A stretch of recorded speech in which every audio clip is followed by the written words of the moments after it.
April 17 வியாழக்கிழமை. தூக்கிவிட்டான்.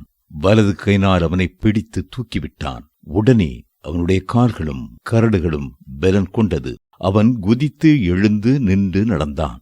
நடந்து குதித்து தேவனை துதித்து கொண்டு அவர்களுடனே கூட தேவாலயத்திற்கு பிரவேசித்தான். அப்போஸ்தலர் நடபடிகள் 3:7-8. கர்த்தர் எப்பொழுதுமே நம்மை தூக்கி எடுத்து நிலைநிறுத்துகிறவர். தள்ளாடுகிற முழங்கால்களை பலப்படுத்துகிறவர். மானின் கால்களைப் போல மாற்றுகிறவர். நாம் குதித்து எழுந்து உற்சாகமாய் நடக்க வேண்டும் என்று எதிர்பார்க்கிறவர். நம்முடைய வாழ்க்கையில் பல வேளைகளில் நம்முடைய கால்கள் சறுக்குகிறது, விழுந்து போகிறோம். ஒரு மரம் விழுந்து போனால் விழுந்து போன இடத்திலேயே கிடக்கிறது. ஆனால் மனிதன் விழுந்து போனால் விழுந்த இடத்தில் அப்படியே கிடக்கக்கூடாது. அவன் எழுந்து நிற்க வேண்டும். நீதிமான் 7 தரம் விழுந்தாலும் எழுந்திருப்பான் என்று வேதம் சொல்கிறது.